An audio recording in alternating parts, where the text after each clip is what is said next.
तो दोस्तों, जैसा कि आप लोग थंबनेल में देख चुके हैं, क्लास 12 के इतिहास के मास्टर वीडियो और पार्ट 2। तो जी हाँ, इससे पहले हम पार्ट 1, ये मास्टर वीडियो का मतलब हुआ कि सभी पाठों को एक ही वीडियो में बनाना।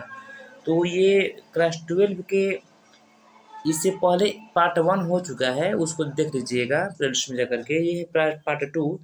सब एक बार आपको फिर बता दें कि जो एनसीईआरटी बुक है क्लास 12 के इतिहास के, उसमें सब 15 चैप्टर है। इसमें से 5-5 करके 3 पार्ट में इसको बनाया जा रहा है। Part 1, part 2, part 3।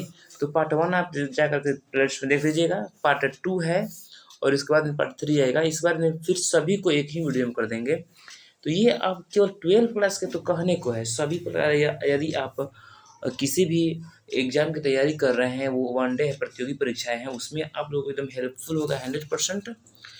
और यदि 12 क्लास के हैं तो उसमें 50 अंक यहीं से आएंगे एकदम गारंटी के साथ। ऑब्जेक्टिव है सभी और गारंटी के साथ। ये गारंटी सच में दिया जा रहा है आप लोगों को। यदि आप 12 क्लास के हैं, स्टूडेंट आर्ट्स के हैं, तो हिस्ट्री से 50 अंक यहीं से आएंगे। तो इसको शुरू से अंत तक देखना ना भूलिए। एक बार फिर बता दें आपको कि ये पार्ट 2 है। इसके पहले पार्ट 1 आज वीडियो डाला गया है। अब हम ऑब्जेक्टिव की ओर बढ़ते हैं, तो शुरू से अंत तक देखिएगा। लेसन नंबर 6, भारतीय भक्ति सूफी परंपराएं।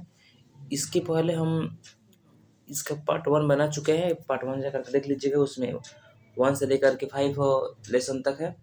ये है लेसन नंबर 6, भक्ति सूफी परंपराएं। दोस्तों, बता दें आप लोगों को कि ये जो है क्लास 12 के हिस्ट्री के एनसीईआरटी जो बुक होता है उसी का वीडियो है, ऑब्जेक्टिव का। तो पहला क्वेश्चन है कि गुरु गोविंद सिंह का जन्म कहाँ हुआ था। गुरु गोविंद सिंह का जन्म कहाँ हुआ था कहेगा, तो ये आगरा में हुआ था। रामानंद के गुरु कौन थे? सॉरी, ये आगरा में नहीं हुआ था। गुरु गोविंद सिंह का जन्म हुआ था पाटलिपुत्र में, इसको पटना कहा जाता है। गुरु गोविंद सिंह का जन्म पटना में हुआ था, पाटलिपुत्र में। ये इसमें गलत दिया है, गुरु गोविंद सिंह पाटलिपुत्र पटना। रामानंद के गुरु कौन थे? रामानंद के गुरु कौन थे? तो ये राघवानंद थे। रामानंद के गुरु कौन थे? तो राघवानंद थे। क्वेश्चन नंबर 3 है कि बहाउद्दीन कजारिया का संबंध किस सिलसिला से है? तो सुहरावर्दी सिलसिला से। कह रहे कि सूफी संतों का निवास स्थान क्या था? सूफी संतों का निवास स्थान क्या था? तो खानकाह है। दिल्ली किस नदी के किनारे स्थित है? तो यह दिल्ली जो यमुना नदी के किनारे स्थित है।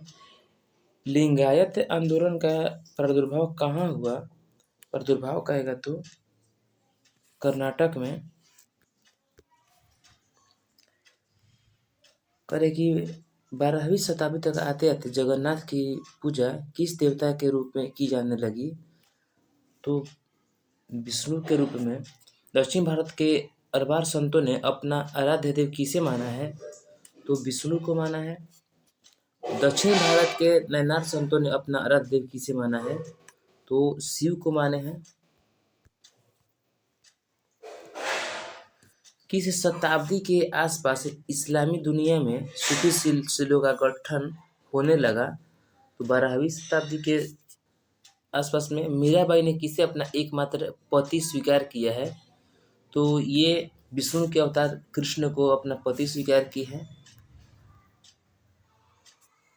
करेगी ख्वाजा मोइनुद्दीन की दरगाह पर आने वाला पहला सुल्तान कौन था? तो एमडी मोहम्मद बिन तुगलक।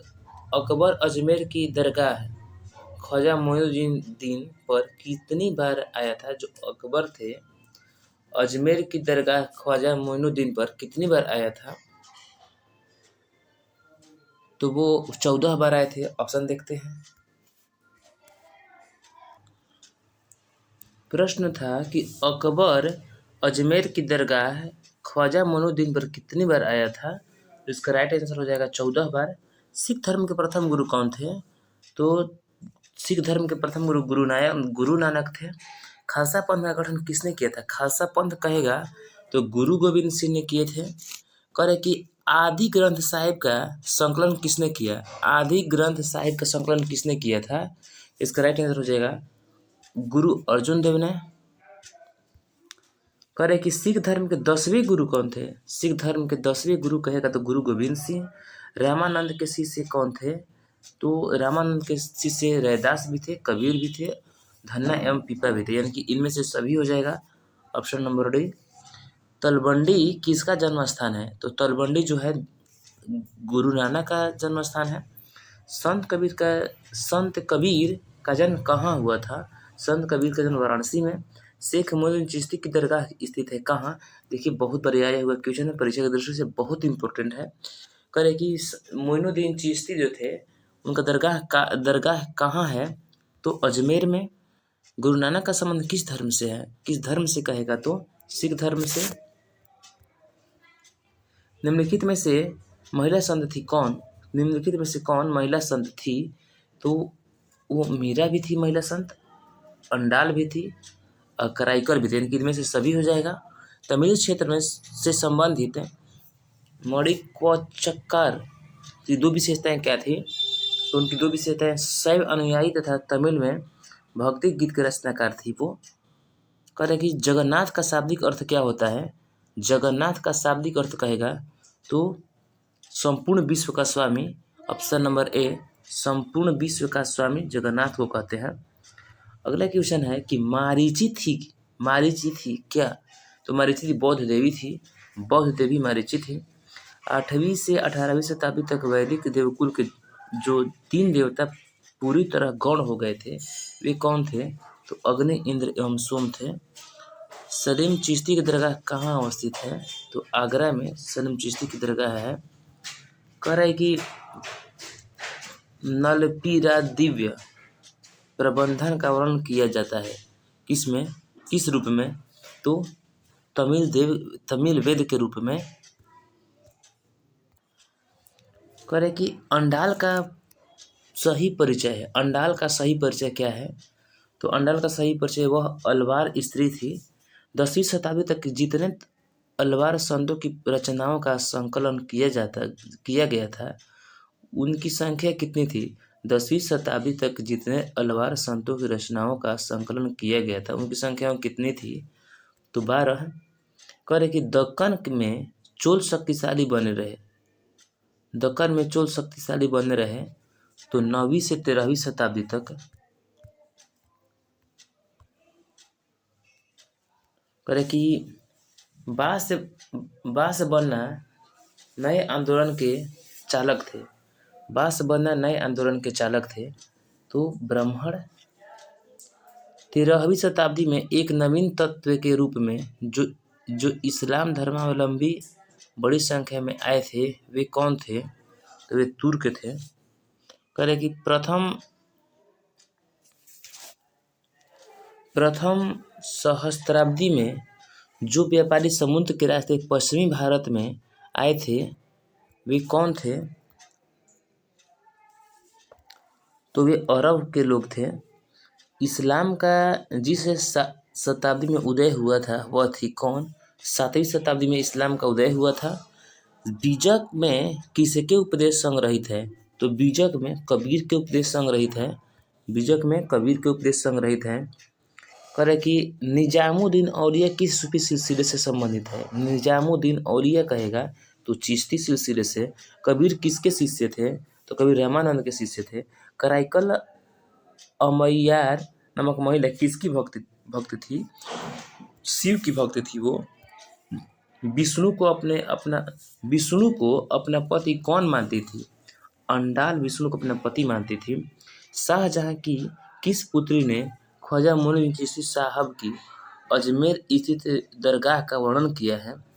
तो जहां आरा ने। पुष्टि मार्ग का जहाज किसे कहा जाता है? पुष्टि मार्ग का जहाज किसे कहा जाता है? तो पुष्टि मार्ग का जहाज वल्लभाचार्य को कहा जाता है। महाराष्ट्र के संत कौन थे? तो महाराष्ट्र के संत तुकाराम भी थे, रामदास भी थे, ज्ञानेश्वर भी थे, यानी कि इनमें से सभी थे महाराष्ट्र के संत। निम्न में से महिला रहस्यवादी संत कौन थी? तो रबिया थी। बलवान की पुत्री का विवाह किस सूफी संत से हुआ था? तो फरीउद्दीनगंज ए शक्कर से। कह रहे कि राजकुमार दारा का संबंध किस सिलसिले से था? राजकुमार दारा का संबंध किस सिलसिले से था कहेगा तो राजकुमार दारा का संबंध कादिरी सिलसिले से। ख्वाजा मोइनुद्दीन चिश्ती साहब की अजमेर स्थित दरगाह पर सर्वप्रथम कौन सा सुल्तान गया? तो मोहम्मद बिन तुगलक। सूफी मत की फिरदौसी शाखा निम्न में से कहाँ सबसे अधिक पनपी? तो बिहार में सबसे अधिक पनपी। करे कि उत्तर भारत में भक्ति आंदोलन का आरंभ किस संत ने किया? उत्तर भारत में भक्ति आंदोलन का आरंभ किस संत ने किया? तो रामानंद ने। शंकराचार्य का मत है क्या? अद्वैतवाद। वल्लभाचार्य का जन्म हुआ था वाराणसी में।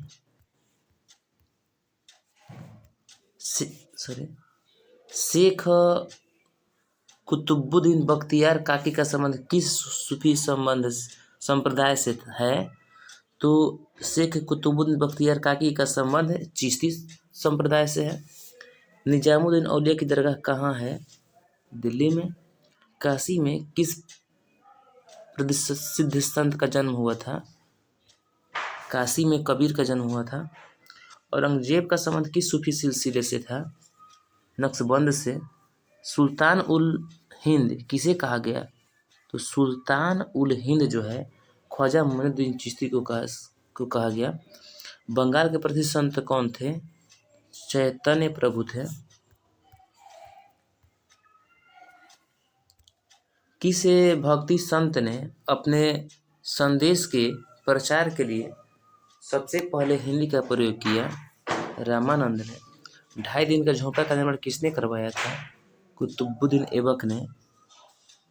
कुतुब मीनार का निर्माण किसने शुरू किया कहेगा? तो कुतुबुद्दीन ऐबक ने शुरू किया था।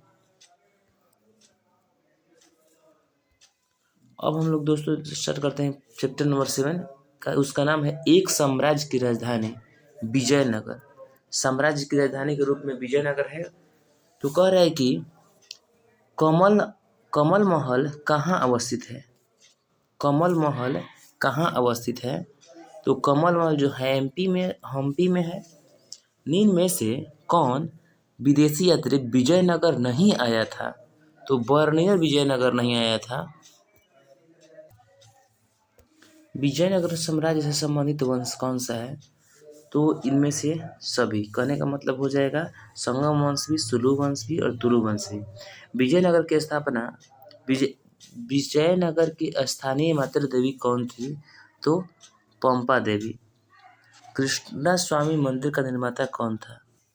कृष्णदेव राय। विजयनगर साम्राज्य की स्थापना किस शताब्दी में की गई थी? तो 14वीं शताब्दी में। किस वर्ष विजयनगर पर आक्रमण कर उसे लूटा गया? तो 1565 ईस्वी में लूटा गया था। हम्पी की खोज किसने की थी? हम्पी की खोज कॉलिन मैकेंजी ने की थी। हम्पी की खोज किसने की थी? कॉलिन मैकेंजी ने। हम्पी के भग्नावशेष कब प्रकाश में लाए गए? हम्पी के भग्नावशेष कब प्रकाश में लाए गए कहेगा? तो 1800 ईस्वी में। कृष्णदेव राय किस वंश के शासक थे? तो कृष्णदेव राय तुलु वंश के शासक थे। विजयनगर की यात्रा करने वाला अब्दुल रजाक कहाँ का राजदूत था? अब्दुल रजाक जो था ईरान के राजदूत था। विजयनगर तथा बहमनी के बीच प्राय किस क्षेत्र को लेकर संघर्ष होता था? तो रायचूर दोआब को लेकर के। इटली यात्री निकोलो कांटे किस शासक के समय विजयनगर आया था? तो वो देवराय प्रथम के शासन के समय आया था।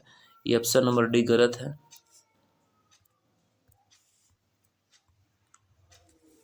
फारसी दूत अब्दुल रजाक किस शासक के समय विजयनगर आया था?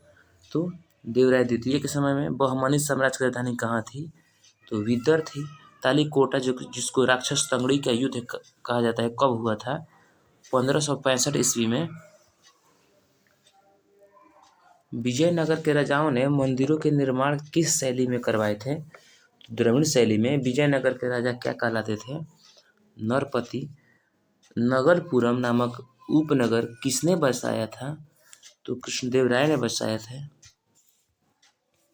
करे कि यूनेस्को द्वारा किस वर्ष हम्पी विश्व धरोहर स्थल घोषित किया गया था?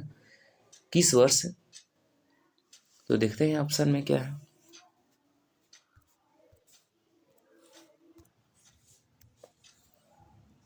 प्रश्न था कि यूनेस्को द्वारा किस वर्ष हम्पी विश्व धरोहर स्थल घोषित किया गया था?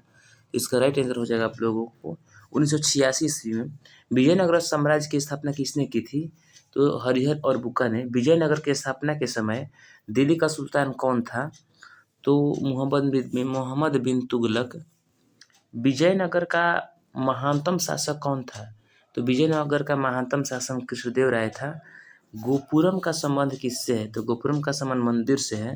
हम्पी किस साम्राज्य से संबंधित है? तो विजयनगर से।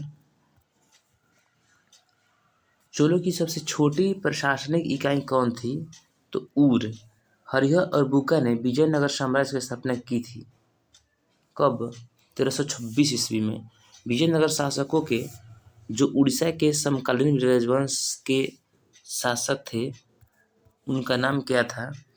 तो उनका नाम था गजपति। होयसलों के राज्य का विकास हुआ था कब? तो किसके समय में? तो कर्नाटक, मतलब होयसलों के राज्य का विकास कहाँ हुआ था? तो कर्नाटक में। विजयनगर के शासकों ने अपने आप को क्या कहा था? तो राय कहा था। विजयनगर के शासकों ने अपने आप को राय बोला था। विजयनगर पर शासन करने वाला प्रथम राजवंश कौन था? तो संगम वंश। विजयनगर साम्राज्य की अंतिम राजधानी जो तिरुपति के समीप थी उसका नाम क्या था? तो चंद्रगिरी। यवन शब्द जिस भाषा का है वह है?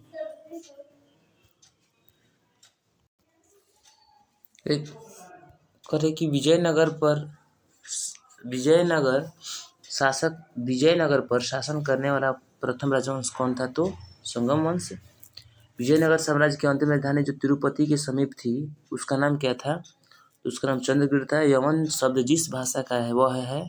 तो वह है संस्कृत। यवन संस्कृत भाषा का शब्द है।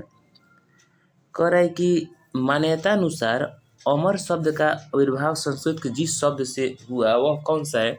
तो समर से अमर का आविर्भाव हुआ है। फारस के शासक द्वारा अब्दुल रज़ाक को काली काट जिस शताब्दी में भेजा गया वह थी 15वीं शताब्दी में उसको भेजा गया था।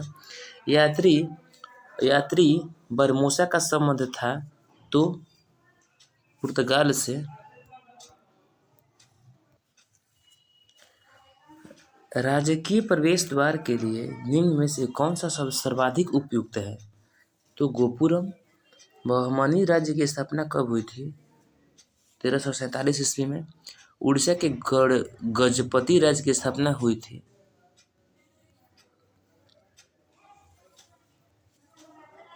तो 1435 ईस्वी में। प्रसिद्ध विरूपाक्ष मंदिर कहाँ स्थित है? हम्पी में। आयंगर व्यवस्था संबंधित थी विजयनगर साम्राज्य से।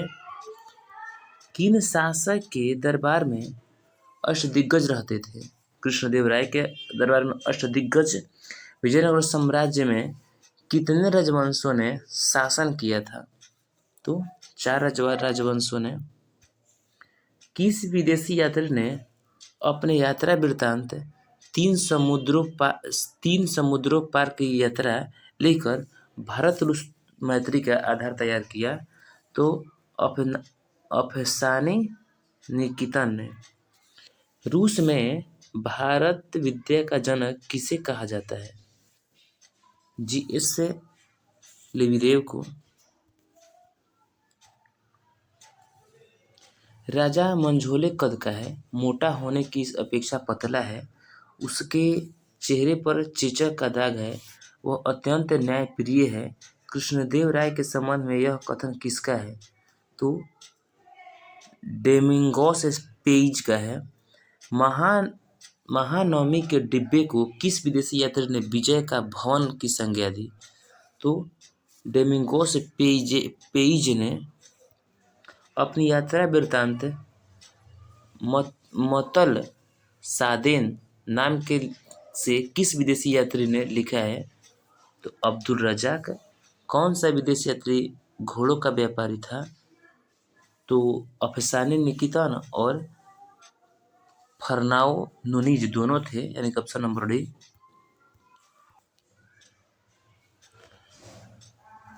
सीबीएल ने अपनी पुस्तक ए फॉरगॉटन एम्पायर में किस विदेशी यात्री के यात्रा वृत्तांतों का उपयोग किया है? तो डोमिंगोस पेइज एवं फरनाओ नुनीज का। निम्न में से पुर्तगाली यात्री कौन था? पुर्तगाली यात्री कहेगा तो एडुअर्डो बारबोसा भी थे, डोमिंगोस पेई भी थे और फरनाओ नुनीज भी थे, यानी कि इनमें से सभी थे। विजयनगर के ध्वंस के पश्चात इसकी पहचान की गई, किसकी? तो हम्पी नाम की। हम्पी नाम, विजयनगर विध्वंस हो गया था तो उसके बाद इसको किस नाम से पहचान किया गया था? तो हम्पी नाम से। आमुक्तमाल्याद किसने लिखी? तो कृष्णदेव राय ने। तेनालीराम समन किस राजवंश से है? तो विजयनगर से। तेनालीरामन जो है विजयनगर से। कह रहे कि प्रथम विजयनगर आने वाला विदेशी यात्री कौन था? तो वो था निकोलो कॉन्टी। हरिहर एवं बुका किस वंश के शासक थे? तो संगम वंश के।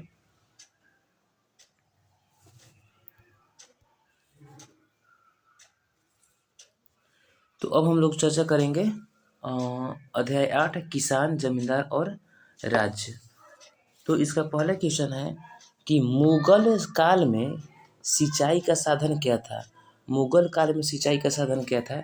तो कुआं, तालाब और नहर, यानी कि इनमें से सभी 17वीं शताब्दी के दौरान हिंदुस्तान में करीब करीब कितनी फीसदी लोग गाँव में रहते थे? तो 85% लोग गाँव में रहते थे। इतिहासकार अब्दुल फजल किस सम्राट का दरबारी था? अकबर का। आईने अकबरी के लेखक कौन है? तो अब्दुल फजल। आईने अकबरी में अकबर के काल में कितने सूबों का वर्णन है? तो 12 सूबों का वर्णन है। आईने अकबरी मूलतः किस भाषा में लिखी गई है? तो फारसी भाषा में। बाबरनामा के अनुसार रहट द्वारा सिंचाई कहाँ की जाती थी? तो लाहौर में। रैयत किसे कहा जाता है? तो रैयत किसानों को कहा जाता है। रैयत किसको कहा जाता है? किसानों को। रैयत किसको कहा जाता है? तो किसानों को। कह रहा है कि तंबाकू का पौधा किस सदी के शुरुआती वर्षों में उत्तर भारत लाया गया? तो ये 17वीं सदी के शुरुआती वर्षों में मध्य भारत और दक्कनी पठार की जमीन पर कौन सी फसल उगाई जाती है? तो कपास। कह रहे कि 17वीं सदी में लिखी गई एक पुस्तक में किसकी चर्चा किसानों के रूप में होती थी? तो राजपूत की चर्चा किसानों के रूप में। आईने अकबरी कितने भागों में विभक्त है? तो आईने अकबरी 5 भागों में विभक्त है। अकबरनामा की रचना किसने की थी? तो अकबरनामा की रचना अबुल फजल ने।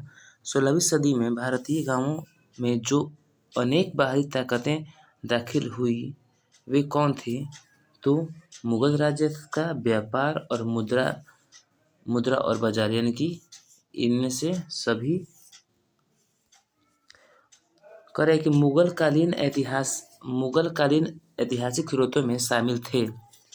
तो ऐतिहासिक ग्रंथ, सरकारी तथा गैर सरकारी दस्तावेज, उस कालांश में बनी इमारतें एवं स्मारक, यानी कि इनमें से सभी हो जाएगा। इनमें से सभी। मुगल काल में भारतीय फारसी स्रोत किसान के लिए आमतौर पर क्या प्रयोग करते थे? तो मुगल काल में भारतीय फारसी स्रोत किसान के लिए आमतौर पर क्या प्रयोग करते थे? तो इनमें से सभी, यानी कि रैयत या रियारा, मुजरियान, असामी या किसान, इनमें सभी हो जाएगा। मुगल काल में भारत में सबसे ज़्यादा उगाई जाने वाली फसल कौन थी? चावल, गेहूं, ज्वार, बाजरा आदि। बाबर के संस्मरणों का मूलतः सही नाम एवं भाषा ठीक है। ये है तुझ के ए बाबरी एवं तुर्की। भूखमरी और महामारी के बावजूद 1600 से 1700 के बीच भारत की आबादी करीब हो गई थी कितना? 5 करोड़। देखिएगा यहाँ पर 1600 ईस्वी पूर्व से 1600 ईस्वी से 1700 ईस्वी के बीच में भूखमरी और महामारी था, फिर भी 5 करोड़ थी। रबी फसल किस ऋतु में होती है? तो रबी बसंत ऋतु में। आईने के अनुसार सिंचाई वाले क्षेत्रों में वर्ष में कुल फसलें होती थी कितनी? आईने अकबरी के अनुसार सिंचाई वाले क्षेत्रों में वर्ष में कुल कितने फसलें होती थी? तो 3 फसल होती थी। आईने अकबरी के अनुसार कह रहा है कि भारत में 17वीं सदी में जो भी फसल के रूप में अफ्रीका और स्पेन के रास्ते आई उसका नाम क्या था? तो उसका नाम था मक्का। मुगल काल में एक सामूहिक ग्रामीण समुदाय का हिस्सा हुआ करते थे, कौन? तो खेतीहर किसान, पंचायत और गांव का मुखिया। कह रहे कि पंचायत का सरदार एक मुखिया होता था जिसे कहते थे क्या? मुकद्दम या मुखिया। मुखिया कहते थे मुकद्दम या मुखिया। राजस्थान और महाराष्ट्र दोनों प्रांत भारत के जिस भाग में आते हैं वे कौन है? तो वह है पश्चिमी भाग। परगना मुगल काल में था क्या? तो एक प्रशासनिक प्रमंडल था मुगल काल में। पेशकश का अर्थ था क्या? तो पेशकश का अर्थ था मुगल राज्य के द्वारा ली जाने वाली एक प्रकार की भेंट। अकबर ने टुडरमल को दीवाने-ए-अशरफ कब नियुक्त किया था? तो वो 1582 ईस्वी में। जजिया जिससे लिया जाता था वह जिमियों से जजिया किससे लिया जाता था? तो जजिया जिमियों से लिया जाता था। अकबर ने अबुल फजल से अपने स्वयं के काल का इतिहास लिखवाया। प्राचीन काल में ऐसी परंपरा कहाँ थी? तो चीन में ऐसी परंपरा थी। अकबर एवं आईने अकबर के अनुवादक कौन थे? तो सभी थे, बेवरीज भी, जेरेट भी, ब्लॉकमैन भी। किस ग्रंथ में बाबर से लेकर अकबर के काल तक का इतिहास मिलता है? तो अकबरनामा में। शिकार के समय रास्ते में पकड़ने वाले गांव में भू राजस्व संबंधी जानकारी किस सम्राट ने सर्वप्रथम प्राप्त की? तो अकबर ने। तंबाकू पर किस शासक ने प्रतिबंध लगाया था? तो जहांगीर ने तंबाकू पर प्रतिबंध लगा दिया था। साम्राज्यवादी इतिहासकार कौन है? W.H. मोरलैंड। भारत में तंबाकू का पौधा लाया गया पुर्तगालियों द्वारा पुर्तगाल से। आईने अकबरी के अनुसार भूमि को कितने भागों में बांटा गया था? तो भूमि को 4 भागों में बांटा गया था। अकबर का वित्त मंत्री कौन था? अकबर का वित्त मंत्री तो टोडरमल था। कह कि तंबाकू का सेवन सर्वप्रथम किस मुगल सम्राट ने किया था? तो तंबाकू का सेवन सबसे पहले अकबर ने किया था।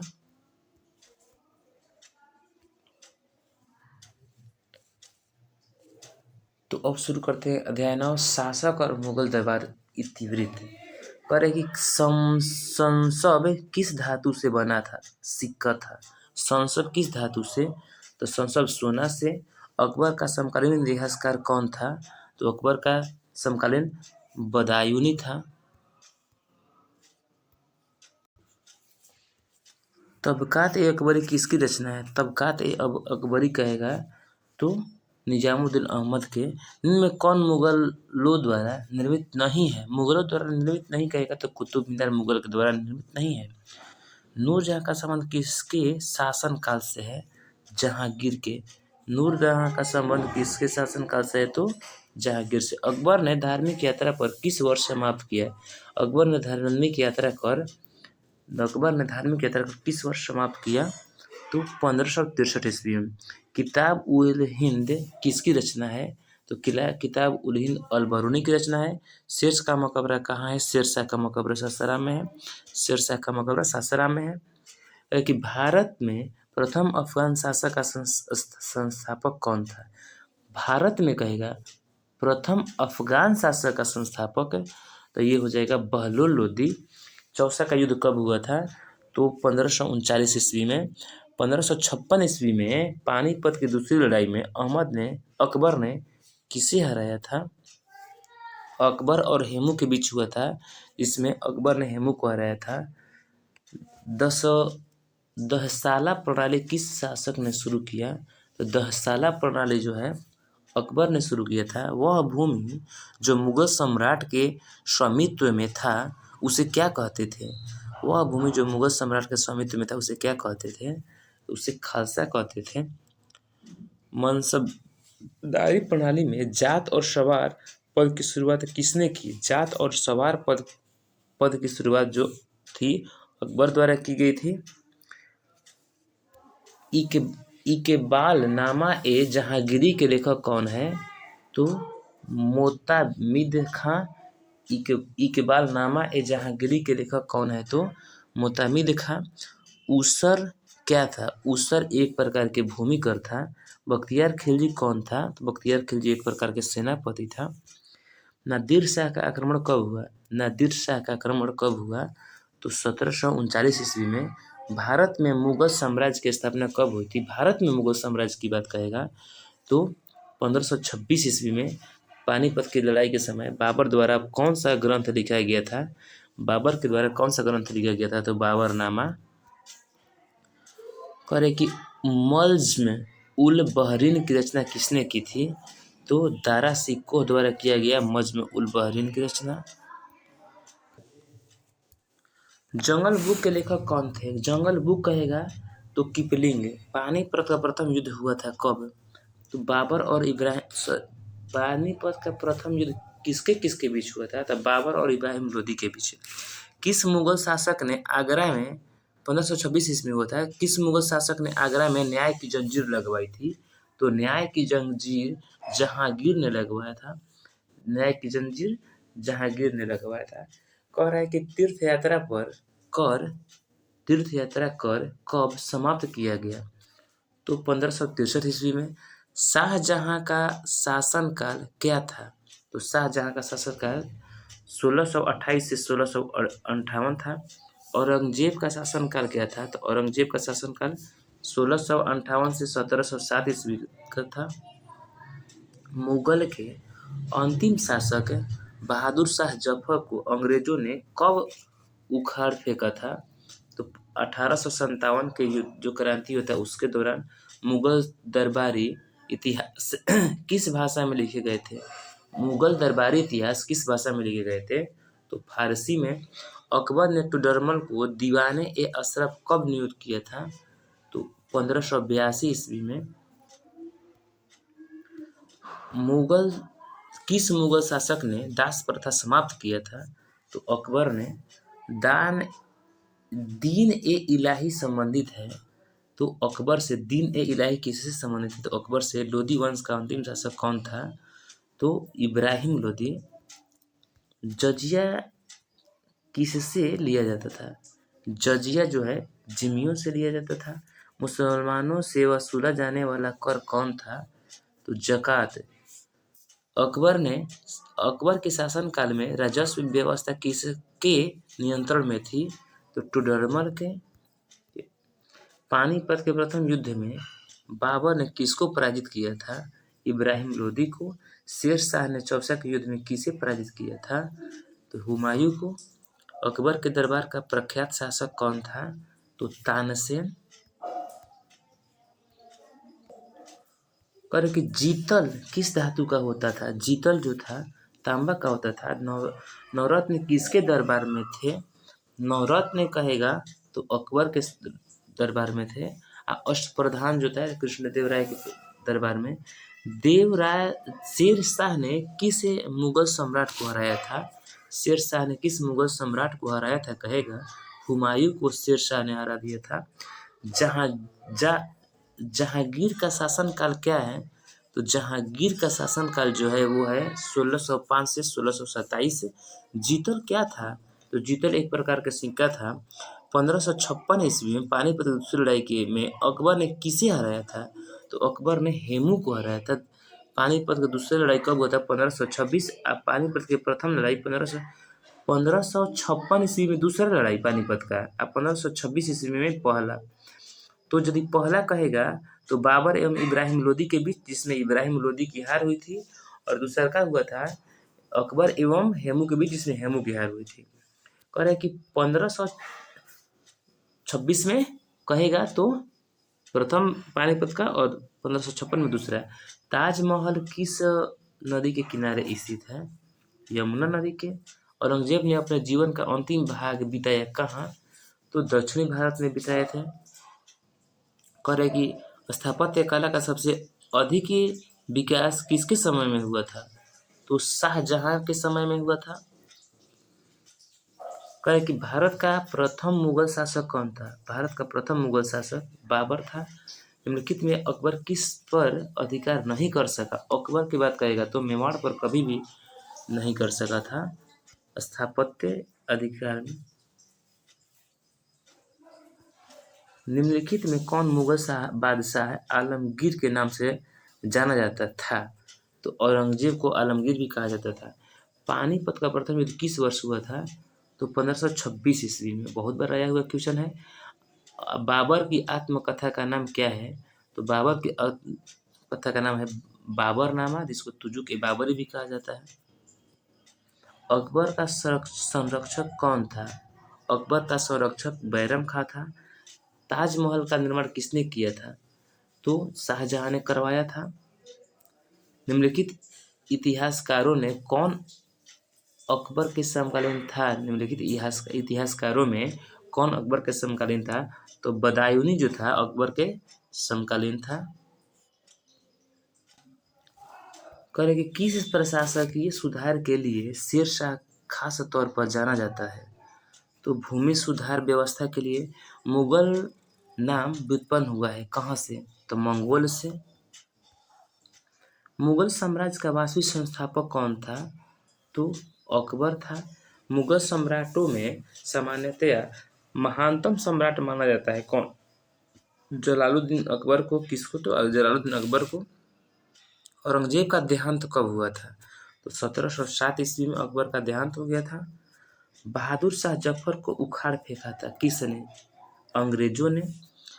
अकबर ने सोच समझकर कि जिसको दरबार की मुख्य भाषा बनाया वह क्या था? तो फारसी। सुलह एक कुल का अर्थ क्या होता है? पूर्ण सार्वभौमिक शांति। अकबर ने जजिया को समाप्त कर दिया था कब? 1564 ईस्वी में। खुर्रम किस मुगल सम्राट का नाम था? तो शाहजहां का। बुलंद रजवा जिस स्थान पर है वह है फतेह सिकरी। हुमायूं का भाई कौन था? तो हुमायूं के भाई का नाम था कमरान, असकरी, हिंदाल, यानी कि ये सभी भाई थे। मुगल कालीन चित्रकला किसके काल में चरमोत्कर्ष पर पहुंची? तो जहांगीर के काल में। रजमनामा के नाम से किस ग्रंथ का फारसी अनुवाद किया गया था? तो महाभारत का। गुलबदन बेगम ने किसके आग्रह पर हुमायूंनामा लिखा था? तो अकबर के नाम पर। बादशाहनामा किसने लिखा? तो अब्दुल हमीद लाहौरी ने। यास्सा राजकीय निगम किसने लागू किए थे? तो चंगेज खान ने। हुमायूंनामा का अंग्रेजी अनुवाद किसने किया था? तो हेनरी बेवरिज ने। लाडली बेगम किसकी पुत्री थी? तो नूरजहां की। फतेहपुर सीकरी को राजधानी किसने बनाया था? अकबर ने फतेहपुर सीकरी को अपना राजधानी बना लिया था। कह रहे कि दरबार में अभिवादन का तरीका निम्न में से कौन सा था? तो कोर्निश भी था, सजदा भी था, पैबोस भी था, यानी कि इनमें से सभी था। अकबर ने किस सन में दीन इलाही धर्म चलाया था? तो 1581 से 1581-82 में। दारा एवं शाहजहां किसके पास आगरा में रहती थी? तो जहां आरा के पास। कह रहे कि दिल्ली में चांदनी चौक का निर्माण किसने करवाया था? तो जहां आरा ने। बाबर चंगेज खां का कौन सा वंशज था? तो 14वां। गुलबदन बेगम कौन थी? तो लेखिका थी। गुलबदन बेगम जो थी एक प्रकार की लेखिका थी। अकबर के समय राजकुमारों को अधिकतम कितने का मनसबदार बनाया गया था? तो 12,000 का। तुजुक ए जहांगीरी की रचना किसने की थी? तो जहांगीर ने। तुजुक के बाबरी जिसको बाबर नामा कहते हैं किसने की थी? तो बाबर ने खुद अपना वो लिखा था। अकबर का वजीर था कौन? तो बैरम खां। मुगल प्रशासन में जिले को किस नाम से जाना जाता था? तो सरकार के नाम से। दीवान ए अशरफ का अर्थ क्या होता है? तो दीवान ए अशरफ का राजस्व विभाग का अध्यक्ष होता है। कह रहे कि भारत में 16 एकुल की नीति का प्रतिपादन किसने किया? तो 16 एकुल की नीति का प्रतिपादन अकबर ने किया था। भारत का अंतिम मुगल शासक कौन था? तो बहादुर शाह जफर था।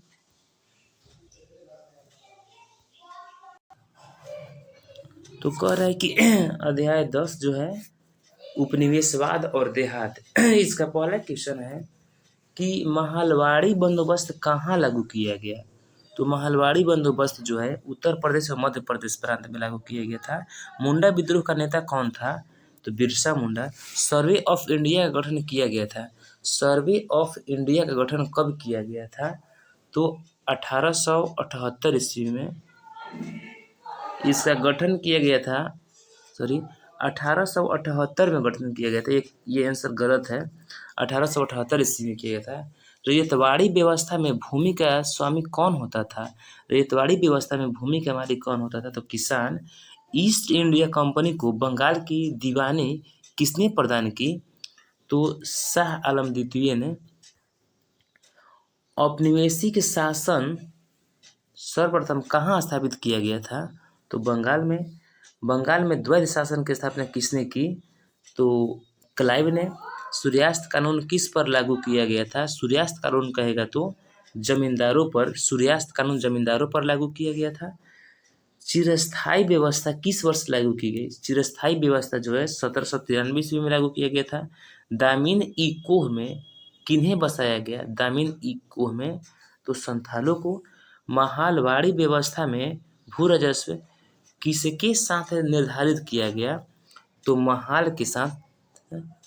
कह रहे कि कपास आपूर्ति संघ की स्थापना कहाँ की गई? तो ब्रिटेन में। बंगाल में एशियोटिक सोसाइटी की स्थापना किसने की थी? तो विलियम जोन्स ने। कलकत्ता में सर्वोच्च न्यायालय की स्थापना कब की गई थी? तो 1773 ईस्वी में। कोल विद्रोह के नेता कौन थे? तो कोल विद्रोह के नेता बुद्धो भगत थे। Option number C.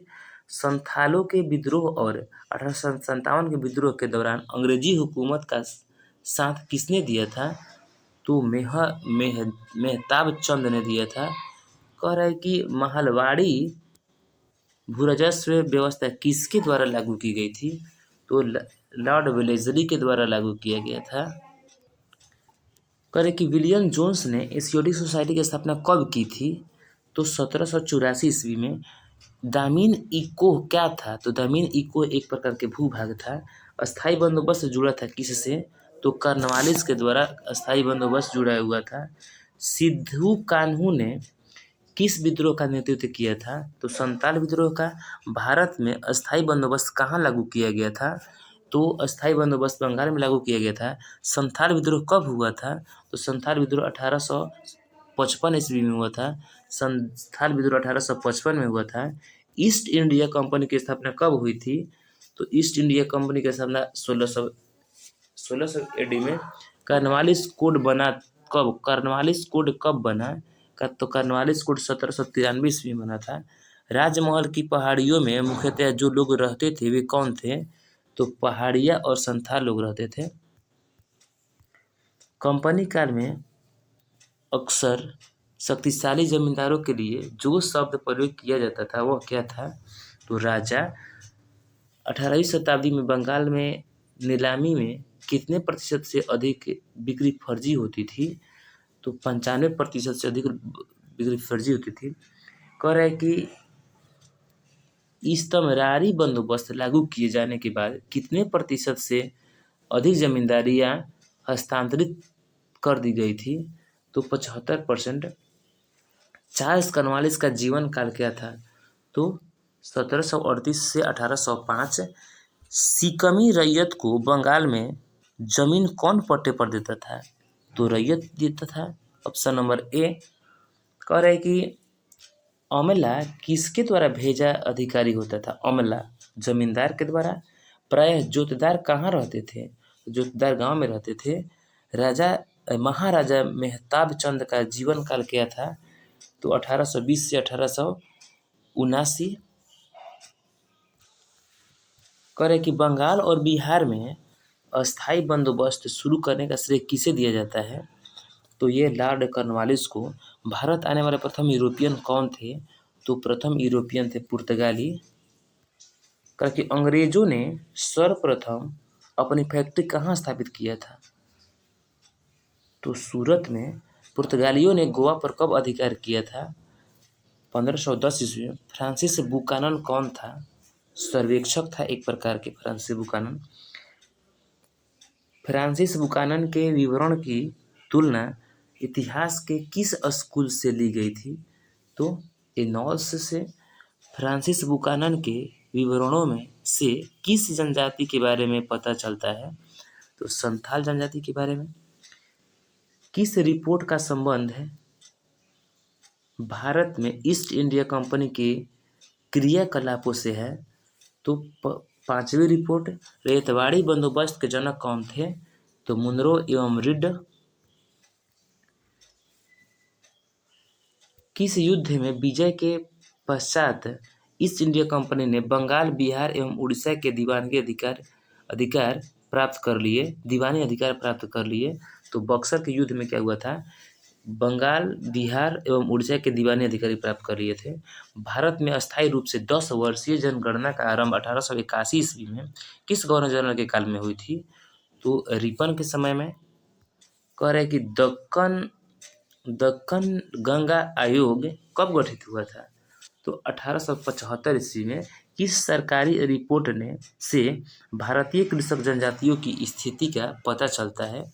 तो सभी से, बुकानन की रिपोर्ट से, पांचवी रिपोर्ट से और दक्कन गंगा रिपोर्ट, तीनों से सरकारी रिपोर्ट से भारतीय कृषक जनजाति की स्थिति का पता चलता है। उलगुलान विद्रोह का नेता कौन था? तो बिरसा मुंडा। उलगुलान विद्रोह का नेता कौन था? तो बिरसा मुंडा। कह रहे कि रैयतवाड़ी व्यवस्था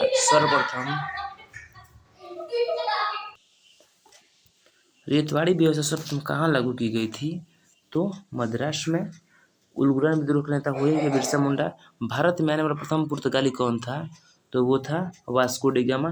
तो दोस्तों ये रहा पार्ट 2 का लास्ट क्वेश्चन। अब हम लोग पार्ट 3 में देखेंगे। यदि दोस्तों आप लोगों को वीडियो अच्छा लगा होगा तो वीडियो को लाइक करें, चैनल को सब्सक्राइब करें ताकि, और अपने दोस्तों के बीच में शेयर करें ताकि आप भी पढ़ें, आपके दोस्त भी पढ़ें। तो इसके बाद पार्ट नंबर 3 देखना मत भूलिएगा, क्योंकि स्टार्टिंग में ही बताए हैं कि इसमें इंटर में जो NCERT की बुक है उसमें 15 क्वेश्चन है, जिसमें से 5-5 करके और 3 पार्ट में इस वीडियो को बनाया जा रहा है। तो पार्ट 1 देख लीजिएगा जा करके, पार्ट 2 है और पार्ट 3 भी देख लीजिएगा।